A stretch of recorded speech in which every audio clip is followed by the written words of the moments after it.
Olá, muito bom dia. Que bom ter você mais uma vez com a gente aqui no Paraíba Comunidade. Seja bem-vindo. A população da Paraíba é de 3 milhões e 900 mil pessoas. Dessas, 282 mil se autodeclaram negras. O programa hoje discute um tema que está no DNA do Brasil desde a nossa fundação. Afinal de contas, por que somos um país racista?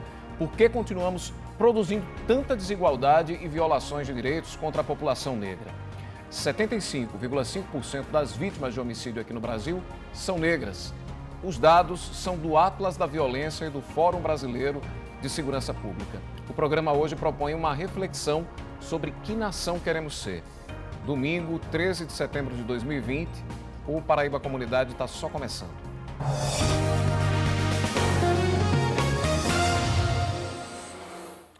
O Brasil foi o último país do Ocidente a abolir a escravidão. E quando veio a Lei Áurea, em 1888, a lei simplesmente abolia, dizia apenas que não haveria mais escravos no Brasil.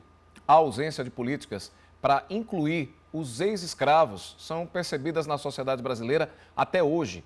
Não foram planejadas políticas de saúde, habitação, emprego, educação. Para a gente entender essas outras questões sobre o racismo, aqui no estúdio nós vamos conversar com a pesquisadora sobre as questões raciais, Maria Janaína Santos, mestre em Serviço Social pela Universidade Federal da Paraíba. Bom dia, Janaína, seja bem-vinda. Bom dia a todos e todas. É uma satisfação imensa estar no programa debatendo um tema tão necessário no cenário atual. Eu que agradeço. Antes desse nosso bate-papo, a gente vai assistir uma reportagem que Herbert Araújo preparou, que mostra a nossa dificuldade em reconhecer que somos uma sociedade racista. Vamos ver junto aqui.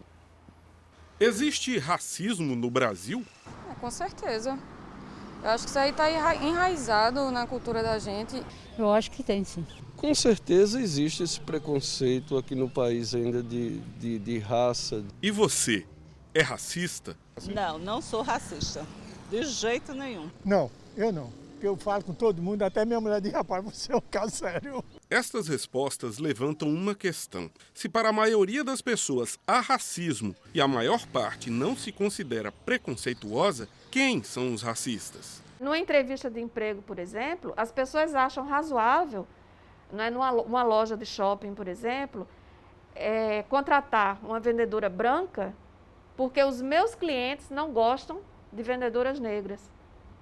E assim eu vou perpetuando, não é, as diferenças sociais que existem entre negros e brancos no Brasil.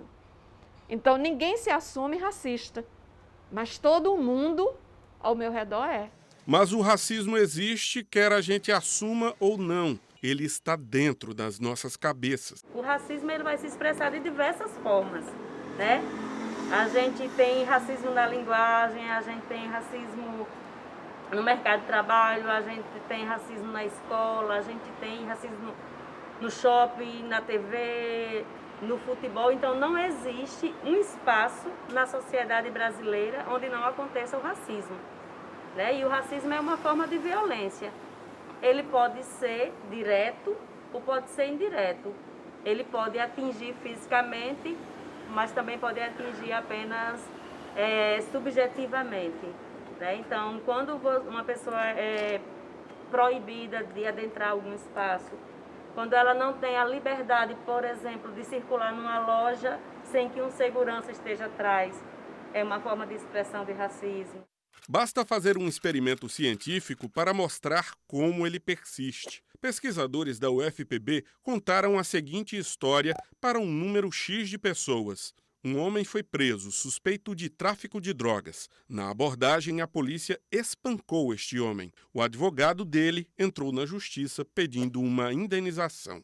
Depois, os entrevistados viam a foto do suspeito. Metade recebeu a foto de um homem branco, a outra metade de um homem negro. A gente perguntava às pessoas se elas concordavam com aquele tipo de abordagem e como o personagem tinha sido ferido na abordagem, a gente perguntava se ela concordava com a indenização e caso ela se ela concordasse, a gente perguntava o valor dessa indenização e pedia para ele justificar a posição dele. Então, o que é que a gente encontrou? Primeiro que, majoritariamente, As pessoas apoiavam mais a violência policial quando o personagem era negro.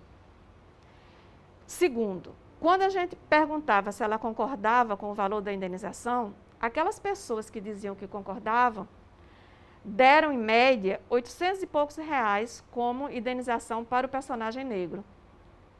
E para o personagem branco, essa indenização era quase 9 mil reais. Laiane Linhares está concluindo o doutorado em psicologia. Para elaborar a tese, ela realizou uma pesquisa que pedia para que as pessoas analisassem o caso de uma mulher que sofreu violência sexual.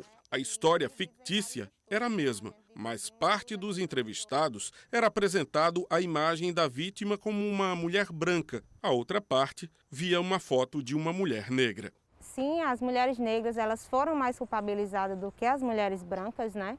Em uma situação de violência sexual, bem como essas mulheres que fogem às normas estabelecidas pela sociedade. Essa mulher negra, ela precisa lidar com dois tipos de discriminação. Uma que é a discriminação de gênero, né, por ser mulher, e outra a discriminação racial, por ser negra. Então ela acumula duas categorias de grupos minoritários. Então ela não é tratada de forma igual à mulher branca. Isso é coisa de gente ignorante, sem instrução. Quem teve boa educação não pensa desse jeito. Não é verdade. Os questionários foram respondidos por alunos da própria Universidade Federal da Paraíba. A gente tem internalizado durante séculos e séculos que mulheres negras são feitas para o trabalho, são feitas para sofrer, a escravidão está aí para mostrar isso.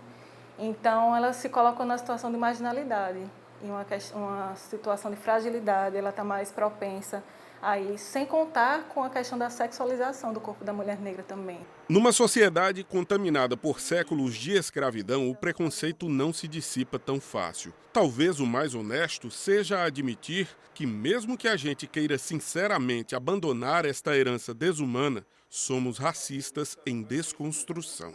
Inevitavelmente, eu acho que a gente comete erros por cultura, costume, etc. Isso, de uma certa forma, está meio que enraizado, então. Sim, de certeza absoluta.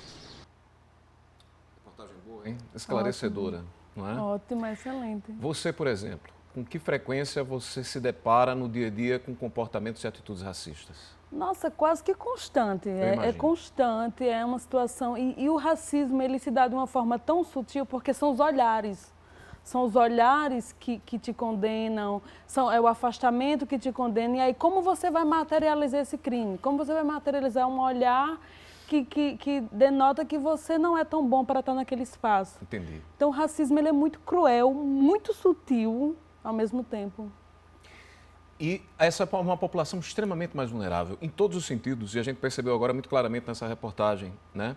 A mulher, principalmente, porque sofre preconceitos, às vezes, agregados, como a pesquisadora ali explicou. Uhum. Você percebe também tudo isso? Sim, nós, mulheres negras, sofremos duas vezes. E aí, nós, mulheres negras, que somos de comunidade tradicional, e aí eu coloco comunidade tradicional, por exemplo, o terreiro, né? As mulheres negras de terreiro, as mulheres negras quilombolas, porque elas ganham da sociedade esse estereótipo, né? De ser mulher, de ser negra, de ser de comunidade. Estigmatizadas, né? Estereotipadas.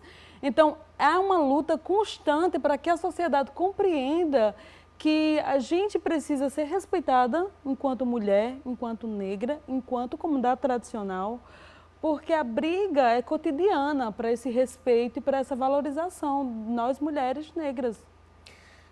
O que é lugar de fala, na verdade, quando se fala? Muito se fala quando se comenta sobre negros, sobre pretos, em lugar de fala. Explica para a gente melhor o que é que se trata. Veja, se a gente for ver do ponto de vista da obra de Djamila Ribeiro, que ela inclusive escreveu um livro sobre o que é lugar de fala. O lugar de fala é quando eu, Janaína, falo a partir de onde eu venho. Eu sou uma mulher negra que venho de comunidade tradicional, que me coloco para a sociedade assim e que exijo que essa sociedade me respeite como tal. Então, o lugar de fala é você falar a partir do seu lugar. Eu sempre costumo dizer, os brancos, eles podem e devem falar das questões raciais, eles podem falar eles não podem falar sobre, até porque eles não vão saber o que é sentir na pele, o que é os olhares. Então, o lugar de fala é isso, é falar sobre, é falar daquilo que você sente, daquilo que você vê, mas também que você sente. Ok, a gente vai fazer uma pequena pausa agora e retoma essa conversa daqui a pouquinho. Tá Tudo bom? bem, tranquilo. Vamos saber como é que funcionam as comunidades quilombolas aqui da Paraíba. Os quilombos eram locais de refúgio usados pelas pessoas escravizadas que conseguiam escapar dos maus tratos. Daqui a pouquinho a gente conta mais. Até já.